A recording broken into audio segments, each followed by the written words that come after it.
그러므로 내가 주 예수님을 믿는 믿음과 성도들을 향한 여러분의 사랑을 전해 듣고 항상 기도 가운데 여러분을 기억하고 하나님께 감사하고 있습니다. 우리 주 예수 그리스도의 하나님, 영광의 아버지께서 지혜와 계시의 영을 여러분에게 주셔서 하나님을 더 잘 알게 하시며 여러분의 마음을 밝혀 우리에게 주시려고 예비해 두신 것을 깨닫도록 기도합니다. 또한 하나님의 백성에게 약속하신 복이 얼마나 풍성하고 놀라운지 깨닫도록 기도하고 있습니다. 믿는 자 안에서 역사하시는 하나님께서는 그 큰 능력으로 그리스도를 죽은 자 가운데서 살리시고 하늘에 계신 하나님 우편에 앉게 하셨습니다. 하나님께서는 그리스도를 모든 지배자, 권세자, 왕들, 이 세상과 다음 세상에 있을 그 어느 누구보다도 뛰어나게 하셨습니다. 하나님께서는 만물을 그의 발 아래 두시고 그리스도를 교회의 머리로 삼으셨습니다. 교회는 그리스도의 몸이며 모든 것을 넘치도록 채우시는 분이 계신 곳입니다. 자, 우리가 가슴에 손을 얹고 믿음을 고백하고 오늘 주의 말씀 듣겠습니다. 제가 먼저 고백하겠습니다. 하나님은 나를 사랑하십니다. 나는 그 사랑 안에 있습니다. 하나님은 오늘 나에게 말씀하실 것입니다. 그 말씀에 능력이 있습니다. 그 말씀에 생명이 있습니다. 나의 마음을 하나님께 열겠습니다. 나의 생각을 예수님께 집중하겠습니다. 들은 만큼 변합니다. 들은 만큼 행복해집니다. 오늘은 에베소 교회 성도들을 향해 바울이 올렸던 기도에 대해서 말씀을 나누려고 합니다. 서신서를 보면 바울이 교회를 위해서 기도하고 있는 내용들이 곳곳에 등장을 하거든요. 특별히 교회를 위한 기도를 배우기에는 이 사도 바울의 교회를 위한 중보 기도가 좋은 교과서가 됩니다. 오늘 이 말씀을 준비하면서 저에게 한 부담이 생겼는데 항상 기도에 대한 설교를 하기 전에는 이런 마음의 부담이 옵니다. 우리 성도님들이 이번 주에 말씀 듣고 그냥 좋았다, 은혜로웠다라고 끝내면 안 되는데 이 기도에 대한 말씀이 그들의 기도로 이어져야 하는데 라고 하는 부담이죠. 왜냐하면 이 기도에 대한 설교는 여러분들이 실제로 그것을 기도의 현장에서 실천하지 않으면 사실은 완성되지 않기 때문이에요. 반쪽짜리 설교밖에 안 되기 때문이에요. 그런데 이런 마음의 부담을 하나님께서 아셨기에 저에게 하나님께서 기도를 먼저 시키시더라고요. 지난주 예배 끝나고 저녁에 집에 돌아가서 이제 주일날 저녁이 되면 그 다음 주에 설교하게 될 내용들을 본문을 이제 공부하기를 시작을 하거든요. 그래서 혼자 앉아서 말씀을 묵상하고 책을 보면서 이제 공부를 하고 있었는데 하나님께서 제 마음속에 기도하고 싶다는 마음을 주시는 거예요. 기도가 이렇게 제 입술에서 흘러나오기 시작했는데 어떤 기도냐면 하나님, 우리 드림인들이 진짜 교회를 좀 체험하게 해주세요. 주께서 의도하셨던 바로 그 교회, 주께서 제자들을 떠나시고 내가 가는 것이 너희에게 유익하다 그러면서 남겨주셨던 예수님의 교회, 바로 그 교회를 우리 드림인들이 꼭 경험하고 체험하게 도와주세요.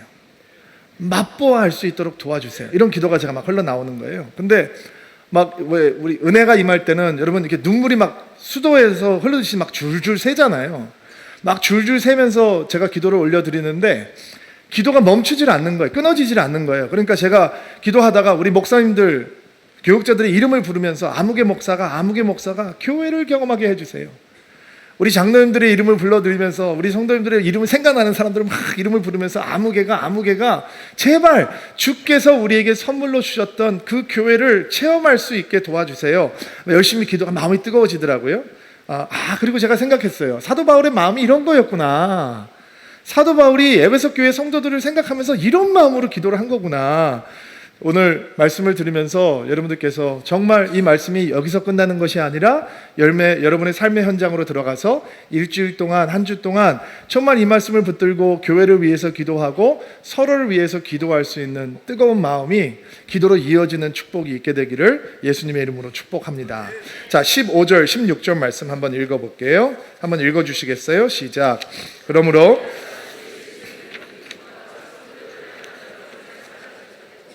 항상 기도 가운데 여러분을 기억하고 하나님께 감사하고 있습니다. 자, 감옥에 갇혀 있는 바울에게 소식이 들려왔어요. 교회들에 대한 소식이죠. 그렇게 선교지를 많이 섬기고 많은 교회를 개척했으니 얼마나 많은 소식들이 전해졌겠어요.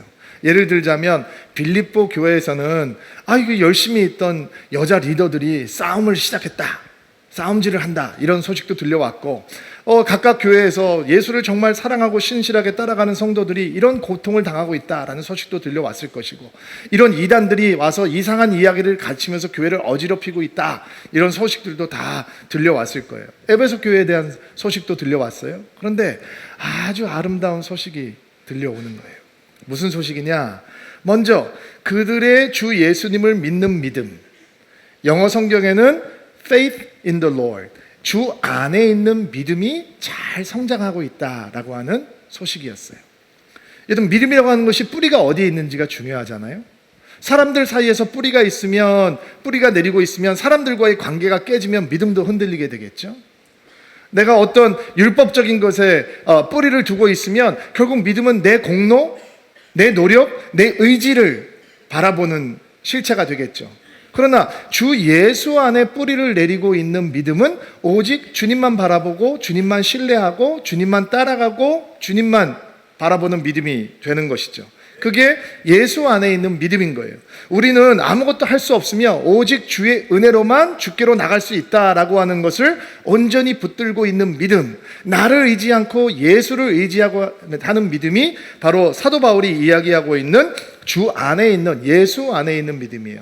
소식이 들려오는데 에베소 교회 성도들은 그의 믿음이 뿌리가 깊이 예수 안에 있습니다 라고 하는 기쁜 소식이 들려온 거예요. 또 다른 소식은 그 에베소 교회 성도들이 서로를 향한 사랑이 깊어지고 있습니다 라고 하는 소식이었어요. 주 안에 있는 분은 거룩한 사귐이죠. 그리고 서로에 대한 사랑이 넘치고 있다, 아름다운 나눔이에요. 이게 성도의 증거인 거예요. 누가 예수 그리스도의 성도이냐? 주 안에서 믿음이 깊어짐으로 하나님과의 거룩한 사귐이 있고 서로에 대한 사랑이 넘침으로 아름다운 나눔이 이루어지고 있다라고 하는 것이 우리가 예수 그리스도의 성도가 되었다라고 하는 것의 증거가 되는 거죠. 여러분, 교회를 다니면서 오래 다니지만 조용히 신앙생활, 홀로 신앙생활을 하는 분들이 있습니다. 그분들 마음속에는 아마 이런 생각이 좀 있는 것 같아요. 교회를 오래 다녀보니까 조용히 혼자 다니는 게 제일 은혜스럽다, 이런 생각이 좀 있는 것 같아요. 그리고 아마 이렇게 교회가 부흥을 지나면서 교회가 대형화하던 시절에 그냥 사람이 많으니까 그렇게 신앙생활을 하는 사람들도 늘었던 것 같아요. 근데 그렇게 신앙생활을 하면 놓치는 게 너무 많아요. 교회라고 하는 선물은 놓치게 돼요. 맞아요. 그렇게 혼자 조용히 신앙생활을 하면, 다른 사람들하고 섞이지 않으면 사람 때문에 실망하고 상처받는 일들은 적어질 거예요. 그러나 교회라고 하는 선물은 놓쳐요. 서로 사랑하고 사랑받고, 섬기고 섬김받고, 기도해주고 중보 기도를 받고, 누군가를 기뻐하고 또 누군가를 나를 기뻐해주는 이런 교회됨, 성령의 교제 같은 것은 다 놓치게 되는 것이죠. 예수님께서 제자들에게 너희들 다른 사람들하고 섞이지 말고 혼자 조용히 신실하게 신앙생활을 하면 그때야말로 세상이 너희가 나의 제자인 줄 알리라, 이렇게 말씀하시지 않았잖아요. 예수님께서는 너희가 서로 사랑하면 세상이 너희가 나의 제자인 줄 알리라 라고 말씀하셨잖아요. 근데 여러분, 사랑이 메시해요. 사랑이 생각보다 우아하고 깔끔하고 이렇지 않아요. 사랑하면 상처가 생겨요. 사랑하면 상처를 받는 일도 있고 상처를 주는 일도 생겨요. 귀찮고 번거로운 일들도 생긴단 말이에요. 근데 사랑은 파워풀해요. 동의하시죠? 아멘이죠? 예수님의 관심은 제자들이 얼마나 탁월한 사람들이 되느냐에 있지 않았어요. 그들이 얼마나 목회를 잘하고 설교를 잘하고 얼마나 교회를 부흥시키는가, 그것이 예수님의 관심이 아니고 예수님의 관심은 예수님의 제자들이 서로 얼마나 사랑하느냐에 있어요. 예수님께서 대제사장의 기도를 하나님께 올려드리면서 요한복음 17장에 계속해서 반복하고 있는 기도가 뭐예요? 예수님께서는 아버지와 내가 하나인 것처럼, 내가 아버지 안에 아버지가 내 안에 계신 것처럼, 내가 아버지를 알고 아버지가 나를 아시는 것처럼 나의 이 사랑하는 제자들이 그 사랑을 알기를 원하고 서로 그렇게 사랑하기를 원합니다 라고, 하나 되기를 원합니다 라고 하는 기도잖아요. 제자들에게 그 하나님의 사랑이 임해오기 시작했던 것이에요. 교회는 사람들이 많이 모이는 곳입니다. 그래서 우리는 우리 코드에 맞는 사람들을 쉽게 찾을 수 있어요. 반대로 교회는 사람들이 모이는 곳이기 때문에 내 코드에 맞지 않는 사람들도 쉽게 발견할 수 있어요. 그리고 우리는 인정하기 싫지만 인정해야 되는 사실은, 나도 누군가의 눈에는 저 사람 내 코드가 아니다 라고 하는 대상이 될 수 있다라는 거죠. 그래서 교회에서는 정말 우리가 마음에 들지 않는 코드의 사람들이 우리 앞에 훅 들어올 때 그때 사랑을 배우는 거예요. 그 사람들이 우리 앞에 나타나지 않으면 내 안에 사랑이 있다고 하는 것을 확인하지 못해요. 여러분, 부부가 언제 사랑을 확인합니까? 알콩달콩할 때? 그럴 때 확인하는 거예요? 그렇지 않잖아요. 위기가 생기고 서로 미움이 생기고 원망이 생기고 포기하고 싶을 때 부부 안에 있는 하나님의 사랑을 경험하게 되는 것이죠. 에베소 교회 성도들이 서로 모든 사람들이 자기 코드에 맞는 사람이었기 때문에 그들이 서로에 대한 사랑이 넘치고 있다, 이거는 아니었을 거예요. 그러면 어떻게 그들에게 사랑이 넘치고 있을까요? 그들은 사랑하기로 순종했어요. 그러니까 더욱 사랑이 넘쳤던 거예요. 이게 교회의 모습이죠. 성도의 모습인 거예요. 오래전에 어디 한 곳을 제가 방문을 했는데 거기서 우리 교회 성도를 만나게 됐어요. 그래서 반갑게 인사를 했어요. 아유, 안녕하세요. 잘 지내셨어요? 얘기를 하다가 들어가서 제가 일을 보고 나왔는데 시간이 꽤 오래 지났는데 우리 성도님 한 분이 제 차 뒤에 이렇게 서 계시는 거예요. 그래서 아니 왜 여기 계속 계시냐고 그랬더니 저한테 목사님, 이 길이 주차 위반 그 사진 찍는 차량이 많이 다니는 길이라 제가 목사님 그 번호판을 제 몸으로 가리고 있었습니다. 이렇게 얘기를 하는 거예요. 사랑이죠, 사랑. 너희가 서로 사랑하면 세상이 너희가 나의 제자인 줄 알리라. 사랑이 아니면 그렇게 할 수 있을까요? 여러분, 추운데 할 수 있을까요? 저 목사가 왜 차를 저렇게 대고 들어갔어? 이렇게 생각하겠죠. 사랑이 없으면. 2019년 새벽기도 집회를 잘 마쳤어요. 마지막 날 저희가 어노인팅 예식을 하잖아요. 제가 얘기를 들으니까 저희가 의자를 있는 만큼 다 깔았는데 부족해서 서 있는 분들도 엄청 많았고 2층에는 계단까지 사람들이 앉아야 됐고 1,400명이 넘는 분들이 예배에 참석하셨다는 거예요. 한 분 한 분 기름을 바르고 말씀을 선포하고 축복의 기도를 하는데 끝나고 나니까 시계를 보니까 9시 반이 되겠더라고요. 그래서 제가 마음속에 이런 생각이 들었어요. 이렇게 오래 기다리는 성도님들 어떡하나. 기다리면서 혹시 마음이 상하진 않았을까. 오래 기도하는 것도 아니고 잠깐 축구하면서 기도하는 건데 이런 마음이 저는 들더라고요. 근데 저는 안수기도를 하면서 6시 40분에 저희가 안수기도를 시작을 했는데 9시 반까지 안수기도를 하면서 정말 행복하다 이런 생각이 제 마음에 들더라고요. 정말 행복하다. 나는 복받은 목회자구나. 이 성도들을 한 명씩 한 명씩 이렇게 마음껏 정성껏 축복하고 기도할 수 있다는 게, 이 어린아이들을 안수하며 그들의 미래를 축복할 수 있다는 게 정말 나한테는 너무 가슴 벅찬 일이다. 너무 감사해요. 시간이 오래 걸려도 이거 정말 귀하다 이런 생각이 들었어요. 너무 길어지니까 사람도 많은데 어노인팅 예식 그만합시다 라고 하는 얘기가 언젠가 등장하면 저는 계속 합시다 라고 우기고 싶어요. 왜냐하면 그 시간이 내가 성도들을 너무 사랑하는 시간인 거예요. 또 여러분들은 우리 오래 기다려서 우리의 축복을 받으면서 여러분도 우리를 그렇게 사랑하는 시간인 거예요. 하나님께서 이 시간을 얼마나 기뻐하실까? 우리가 축복하면 하나님께서 응답하신다 라고 하는 것을 알기에 1시간, 2시간, 3시간도 기도할 수 있는 거죠. 이게 교회인 것이고 우리가 함께 나누는 사랑이 아니겠습니까? 성도님들께서 10번 이 새벽기도를 하시면서 서로 거룩한 사귐, 아름다운 나눔이 강력하게 일어나는 교회가 되기를 뜨겁게 기도하는 이 성도들을 보면서 많은 은혜를 받으시면 저한테 격려 메시지를 많이 보내주셨는데 이런 얘기들이었어요. 목사님, 내가 봐도 다른 사람들이 이렇게 교회를 위해서 뜨겁게 기도하고 서로를 위해서 기도하는 모습이 마음에 감동이고 가슴이 벅차왔는데 하나님께서는 얼마나 감동이고 기뻐하셨을까요? 맞죠? 하나님께서 얼마나 좋아하셨을까요? 여러분이 하나님 우리 교회 안에 거룩한 사귐과 아름다운 나눔이 성령의 능력으로 강력하게 일어나는 한 해가 되기를 원합니다. 아마 하나님께서도 눈물 흘리며 우리와 함께 기도하셨을 거예요. 우리 아이들이 엄마와 함께 찬양을 하면서 새벽을 깨우는 것을 보면서 하나님께서 그 아이들의 찬양을 향해서 기립하며 박수하셨을 거예요. by the way, 오늘 성가대 glorious, 어떻게 다르게 표현할 수 없어요. glorious, 영광스러운 찬양. 아마 그런 찬양을 들으시면서 하나님께서도 박수를 쳐주셨을 거예요. 우리 틴지 아이들이 찬양을 올려드릴 때 엄마 아빠가 교회 안 다니는 아이들, 혼자 오는 아이들은 새벽에 그 시간에 교회 올 수 없으니까 그 많은 아이들이 여기 드림센터에서 합숙하면서 지낼 때, 그리고 찬양을 올려드릴 때 예수님께서도 그들과 함께 박수를 치면서 오셨을 거예요. 성령은 그들의 기도를 들으면서 얘들아 너희들이 헐먼살의 이슬이 되어서 이 한국교회 젊은이들을 깨워라 라는 축복을 해주셨을 거예요. 여러분, 남의 아이들이 찬양하는데 왜 이렇게 마음이 벅차고 기뻐요? 성도의 사랑인 거죠. 성도의 사랑인 거예요. 여러분들이 눈물을 흘리고 기도하는데 제 마음이 왜 이렇게 벅차올라요? 그게 성도가 함께 누리고 있는 사랑인 거예요. 에베소 교회 성도들이 이 거룩한 사귐과 아름다움의 나눔에 대한 이야기를 듣고 사도 바울이 하나님을 향해서 기도를 올려드리는데 가슴이 벅차올라서 감사의 기도가 올라가는 거예요. 그리고 감사의 기도가 채워지면 채워질수록 그의 마음이 더 뜨거워져서 사랑하는 에베소 교회 성도들을 향해서 중보 기도를 하는데, 오늘 그 내용이 17절부터 19절 말씀이에요. 17절부터 19절 말씀, 개역 개정판으로 한번 읽어볼게요.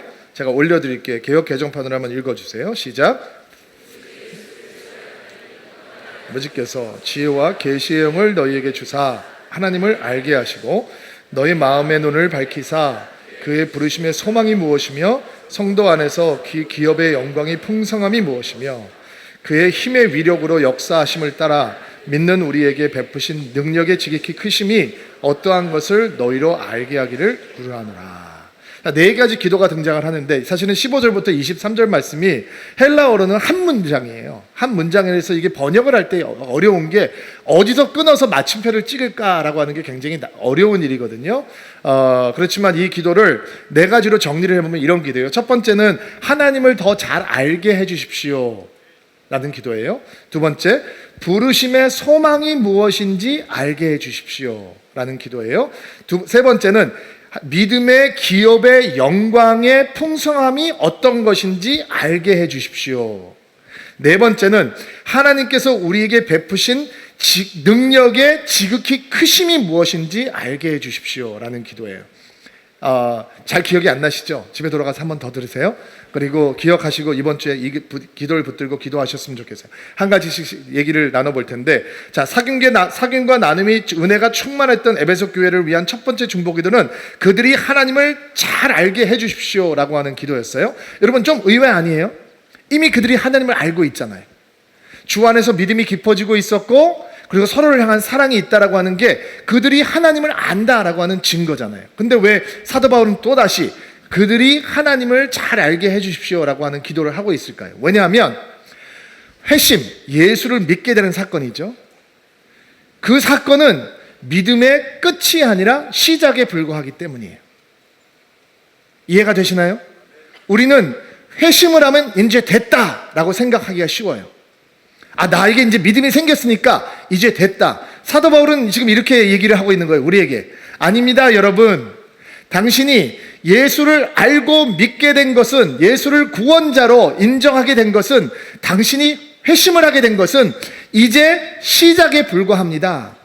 당신이 알고 있는 예수는 아직 충만하지 않습니다. 당신의 예수를 향한 지식은, 하나님을 향한 지식은 지금부터가 시작입니다. 그렇기 때문에 사도 바울은 믿음이 성장하고 사랑이 성장하고 있다는 에베소 교회 성도들을 보면서 나는 당신들의 하나님을 아는 것이 더 깊어지기를 간절히 원합니다 라고 하는 기도를 주님 앞에 올려드리고 있는 거예요. 여러분, 여기서 사도 바울이 얘기하고 있는 안다라고 하는 건 지식적인 정보적인 습득을 얘기하는 게 아니겠죠. 그가 얘기하고 있는 안다라고 하는 의미는 관계적으로 아는 거예요. 관계적인 친밀함으로 아는 것이고, 이 체험적으로, 경험적으로 맛보아 아는 거죠. 사도 바울은 성도들이 하나님을 구원의 단계에서 아는 것을 넘어서 성화와 영화의 단계까지로 나아가는 지식으로 성장하기를 원하는 거예요. 예수님께서 내가 아버지를 알고 아버지께서 나를 아신다, 이런 체험과 경험과 관계적인 친밀함이 에베소 교회 성도들에게 있기를 바란다라고 하는 중보기도를 올려드리는 거예요. 하나님을 향해서 대면대면한 사이가 아니라는 거예요. 그래서는 안 된다는 거예요. 하나님을 향해서 끊임없이 친밀함으로 자라는 것이 있어야 된다라는 거예요. 프랑크 루박이라고 하는 선교사님이 필리핀 선교사님이셨는데 1884년도에 태어나신 분이니까 옛날 분이에요. 31세 필리핀에 들어가서 선교 사역을 하시고 신학교에서도 가르치시고 하는데, 본인이 자신의 신앙과 하나님과의 관계에 대해서 굉장히 불만족스러웠다라고 하는 생각을 가지셨어요. 그래서 45살이 되었을 때 이렇게 내가 하나님 말씀을 가르치고 설교를 하고 신학생들을 가르치고 교회를 목회하고 교회를 개척하고 이런 일을 하고 있는데 내가 하나님을 향한 관계가 이것으로 충분하지 않다. 내가 어떻게 하루 종일 살아가면서 하나님을 향해서 이렇게 뜨거운 마음이 항상 유지가 되지 않는 걸까? 왜 나의 삶은 하나님의 인재로 가득하지 않은 걸까? 이런 불만이 생기셨어요. 그래서 본인이 하나님을 향해서 뜨거운 마음으로 하나님을 더 깊이 알아가는 마음으로 집중하기 시작해요. 그리고 그가 일기를 남겨놓기 시작하는데, 프랑크 루박의 일기라고 하는 것이 규장에서 나와 있는 책으로 남아 있거든요. 원하시는 분들은 한번 구입해서 읽어보시면 좋을 것 같아요. 1930년 5월 14일 일기예요. 하나님과 매 순간 연결되어 하나님을 나의 생각의 주인공으로 삼고 나와 대화를 나누는 친구가 되게 하는 것은 내가 지금까지 경험한 어떤 것보다 놀라운 일이었다. 그것이 되고 있다. 아직은 반나절밖에 못하지만 언젠가는 하루 종일 그 일에 집중할 수 있을 것이라고 믿는다. 그것은 생각의 새로운 습관을 만드는 일이다. 하루 종일 예수님께 집중하는 것, 그가 괴로워하면서 주님 앞에 나아갔더니 반나절 정도 그것이 됐는데 이제는 곧 하루 종일 주님을 생각으로 충만하게 되는 것이 가능하게 될 거라고 하는 마음의 설렘이 있는 거예요. 1930년 6월 1일, 그러니까 한 보름 정도 지난 다음에 일기예요. 지난 월요일은 매 순간을 하나님께 지속적으로 항복으로 나아가는 것을 생각할 때 가장 온전한 하루였다. 나는 사람들을 보면서 하나님께서 주신 사랑으로 보았고 그들은 나와 함께 가줄 것처럼 보였고 행동했다. 멈추지 않는 하나님과의 교제로 인해 하나님께 흠뻑 취하고 찬란하게 빛나셨던 예수님께서 나와 함께 걸으시며 나를 놀랍게 이끌어 주신다는 것을 하루 종일 느낄 수 있었다. 너무 부럽죠? 저 느낌은 어떤 느낌일까? 황홀했다. 하나님과 함께 하루 종일 그분으로 충만하게 채워져 있다는 사실이 정말 내가 놓치지 않고 싶은 나의 영적인 실체였다. 너무 부럽죠? 그게 가능하다는 거예요. 프랑크 루박 선교사님께서 하나님을 알았던 것처럼, 하나님과 친밀했던 것처럼, 매 순간 하나님을 의지하고 하나님을 구했던 것처럼, 하나님을 갈망했던 것처럼 하나님께서도 우리에게 지혜와 계시의 영을 부어주셔서 하나님께서 하나님을 우리가 그렇게 맛보아 관계적인 친밀함으로 알아가기를 하나님께서 원하신다라는 거예요. 여러분, 그것이 우리의 노력으로 될 수 있느냐? 그렇지 않아요. 하나님께서 우리에게 먼저 오셨어요. 우리의 노력으로 된다면 그것은 결국 우리의 공로겠죠. 그러나 하나님께서 우리를 그렇게 알기 원하시기 때문에 하늘을 버리시고 육신을 입고 이 땅에 오셨어요. 여러분의 이름을 그분의 손바닥에 새기시고 여러분의 이름을 불러주셨어요. 어두움에서 불러내셨어요. 사망에서 건져내 주셨어요. 그리고 우리와 눈을 마주치기를 원하시는 거예요. 우리와 대화하기 원하시는 거예요. 그분이 우리 안에, 우리가 그분 안에 있기를 원하시는 거예요. 그러니까 우리가 기도할 때 하나님, 내가 주님을 더 깊이 알아가기를 원합니다. 어제보다는 오늘, 오늘보다는 내일. 하나님, 내가 평생 예수 믿었는데 내 프라임 타임은 아직 오지 않았습니다. 나는 주님을 더 많이 사랑할 것이고 더 많이 알아갈 것이고 더 깊이 사랑에 빠지게 될 겁니다. 나의 기도의 프라임 타임은 아직 오지 않았습니다. 나는 하나님의 깊은 기도 가운데 빠져들게 될 것입니다. 이렇게 기도하라 라고 사도 바울이 우리를 격려하고 있는 것이죠. 주께서 우리에게 지혜와 계시의 영을 부어주셔서 하나님을 더 뜨겁게, 더 깊이, 더 친밀하게 알기를 원합니다. 우리 성도들이 그렇게 되기를 원합니다. 이것이 첫 번째 기도예요. 중보 기도예요. 두 번째 기도는 부르심의 소망을 깨달을 수 있게 해달라라고 하는 기도예요. 쉬운 성경에는 약속하신 복의 풍성함을 깨닫도록 해달라라고 하는 기도로 번역이 되어 있어요. 근데 부르심의 소망이라고 하는 번역이 더 좋은 것 같아요. 여러분, 믿음은 육신의 눈으로 볼 수 없는 것을 보게 만들어줘요. 그래서 성경은 믿음은 바라는 것들의 실상이요 보이지 않는 것들의 증거다라고 얘기를 하는 거예요. 우리 안에 우리가 주께서 우리를 부르셨을 때 하나님께서 한 선물을 장착해 주셨는데 그 부르심 안에 소망이라고 하는 선물이 있는 거예요. 왜 우리에게 소망이라고 하는 선물이 필요하냐? 여러분, 아브라함을 생각해 보세요. 아브라함에게 하나님께서 오셔서 약속을 하시는데 네가 열국의 아비가 될 것이다 라고 약속을 해주셨어요.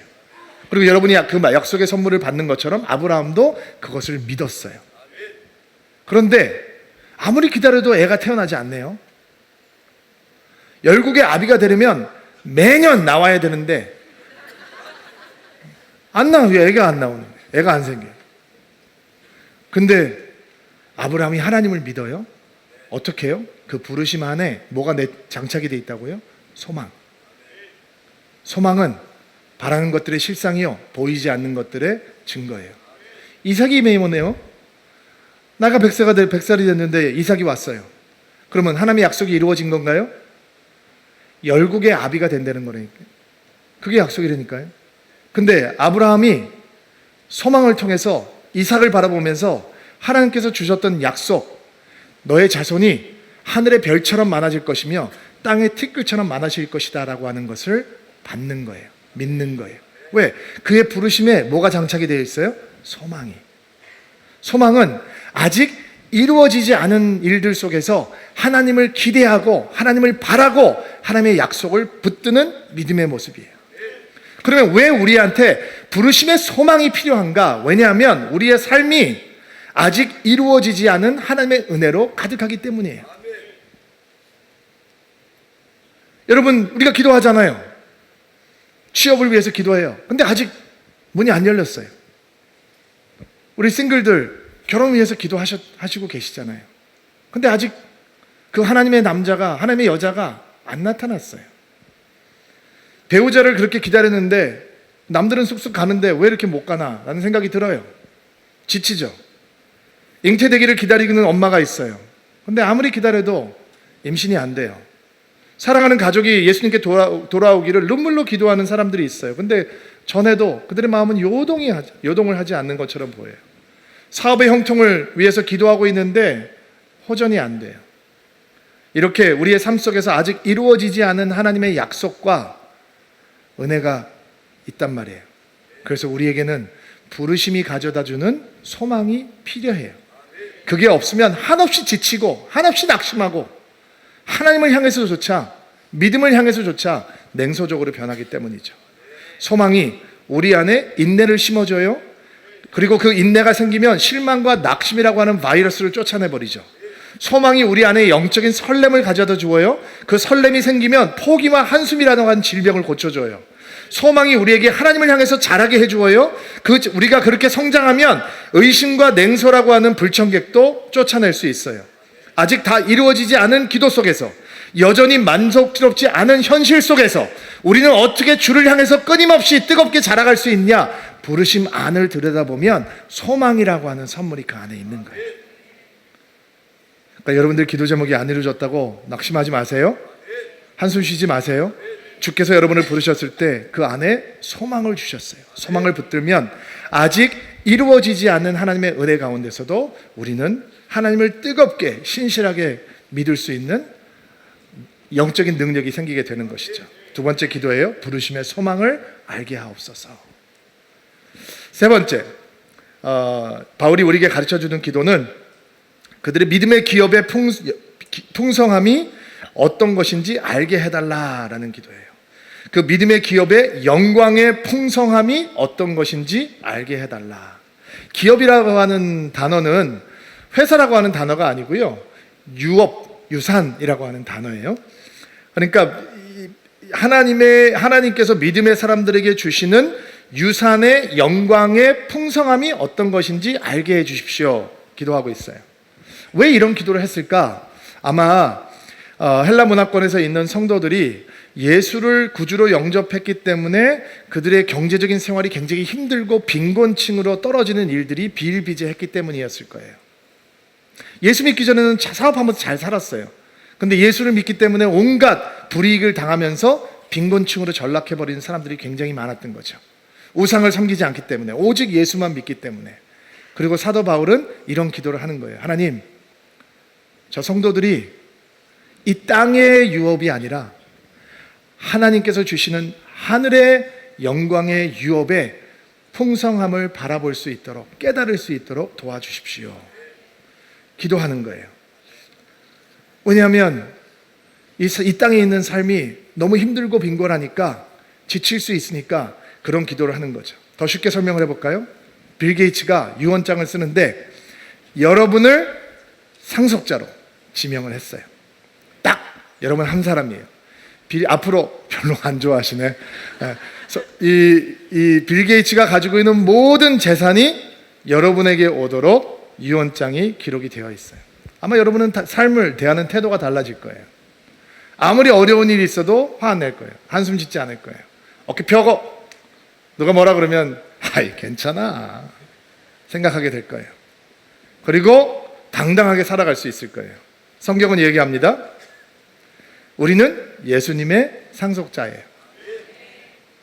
근데 표정이 아까 빌 게이츠 상속자라고 했던 것보다 좀 덜 설레는 것 같아요.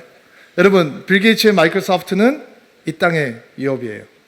하늘까지 못 올라가요. 거기에는 영광이 없어요. 근데 예수 그리스도께서 우리에게 주시는 유업은 하늘의 유업이에요. 영광의 유업이에요. 영원한 유업이에요.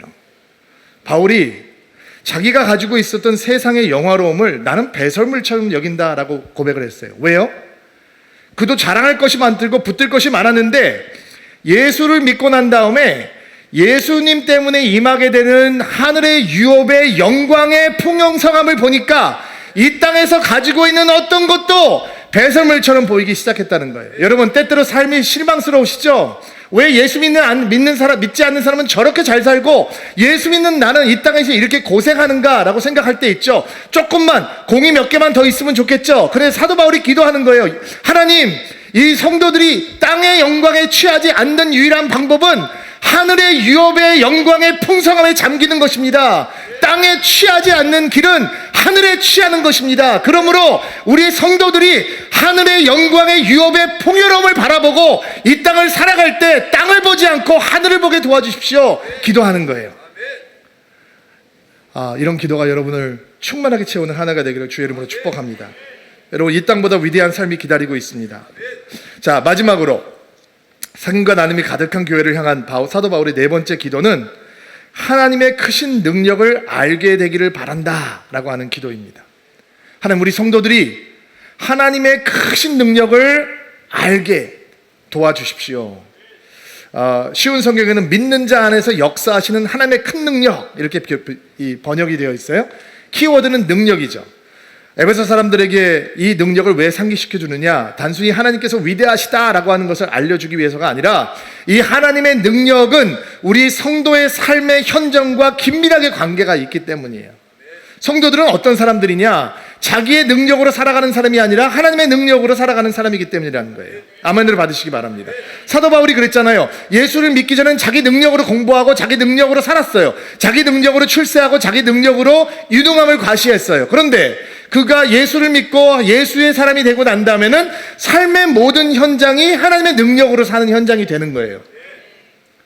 예수님께서도 그 능력을 약속하셨죠. 오직 성령이 너희에게 임하시면 너희가 권능을 받고 능력을 받고 두마레스 너희를 변화시키는 다이나마이트 같은 능력을 받을 것이다 라고 얘기했잖아요. 아멘으로 받으세요.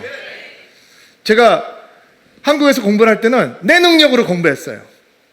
내 능력으로, 내 지혜로, 내 열심으로 공부했어요. 안 되면 컨닝했어요. A 학점을 받을 수 있다면 뭔가 다 했어요. 근데 내가 미국 가서 공부를 하게 됐네요. 밤을 새고 공부해도 3페이지밖에 읽지 못하겠는 거예요. 여러분, 이 마음을 아시나요? US 히스토리를 하는데 수십 페이지를 읽어야지 진도를 따라갈 수 있는데 나는 밤을 새고 공부해도 3페이지, 4페이지밖에 못 읽는 거예요.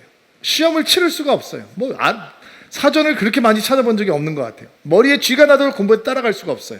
근데 제가 예수님을 영접하고 예수의 사람이 됐어요. 그리고 제가 부흥사가 와서 부흥회를 하는데 은혜를 받는데 목사님이 이렇게 가르쳐 주시는 거예요. 30분 찬양하고 매일 30분 기도해라. 그래서 제가 밤을 새도 진도를 못 따라가는데 30분 찬양하는 거예요. 교회 처음 나간 어린아이가 찬양을 몇 개 아는 게 있어요. 맨날 불길 같은 성신여 이러면서 30분 찬양하는 거예요, 혼자. 그리고 옷장에 들어가서 이불 뒤집어 쓰고 쫙 배웠으니까, 배운 게 그런 기도니까 기도하는 거예요. 하나님 나에게 지혜를 주십시오, 능력을 주십시오, 한국 돌아가고 싶습니다, 친구들 보고 싶습니다, 막 이러면서 기도를 30분 하는 거예요. 땀 뻘뻘 흘리고 기도하고 나와서 공부하는 거예요. 제가 어떻게 졸업했을까요? 우등상 받고.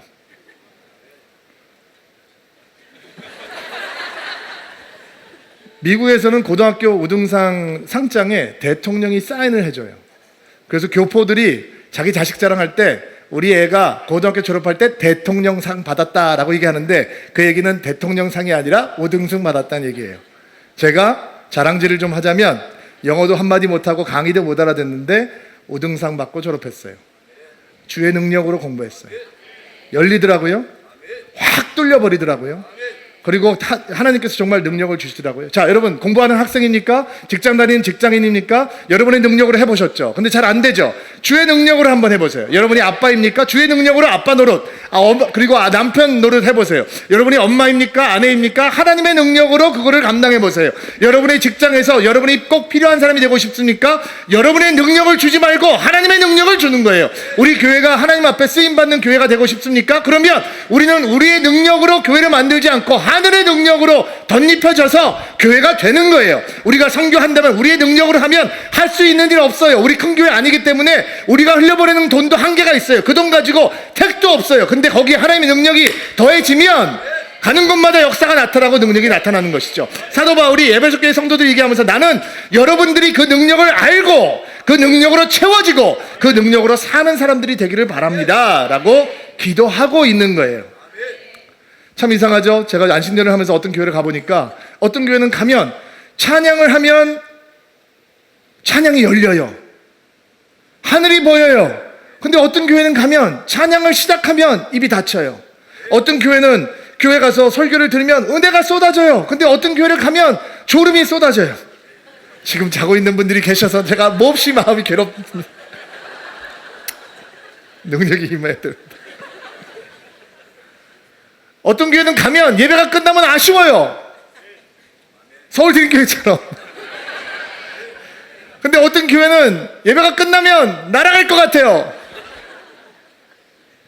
누군가가 나를 향해서 하나님은 당신을 사랑하십니다 얘기하면 눈물이 확 쏟아요. 근데 누가 얘기하면 똑같은 얘기를 해도 아무런 감흥이 없는 사람이 있어요. 누가 기도를 해주면 내 가슴이 울려요. 누군가의 기도를 들으면 이거 뭐지? 라는 사람도 있어요. 차이가 뭘까요? 능력이죠. 기름 부으심, 능력. 사도 바울이 눈물로 목회했던 성도들을 향해 나는 여러분 가운데 이런 능력과 기름 부으심과 이런 하나님의 파워가 있기를 바랍니다. 당신들이 정말 이 파워 안에 거하기를 바랍니다 라고 기도하고 있는 거예요.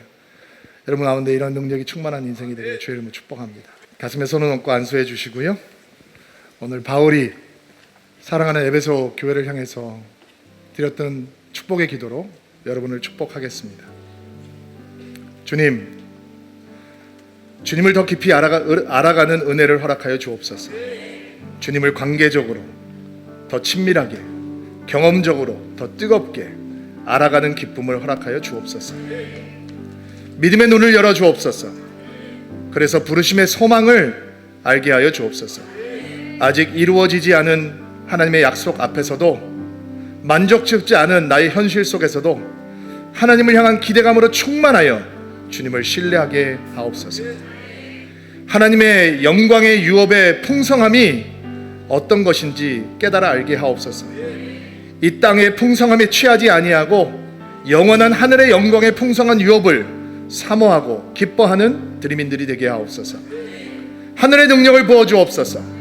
성령의 능력을 부어주셔서 나의 삶의 자리에서 내 능력으로 살아가는 것이 아니라 주께서 주신 능력으로 살아갈 수 있는 뜨거운 믿음의 사람들이 될 수 있도록 가슴에 손을 얹고 안수하며 기도하는 드리민 한 사람 한 사람들을 주께서 축복하여 주옵소서. 예수님의 이름으로 기도하옵나이다. 아멘.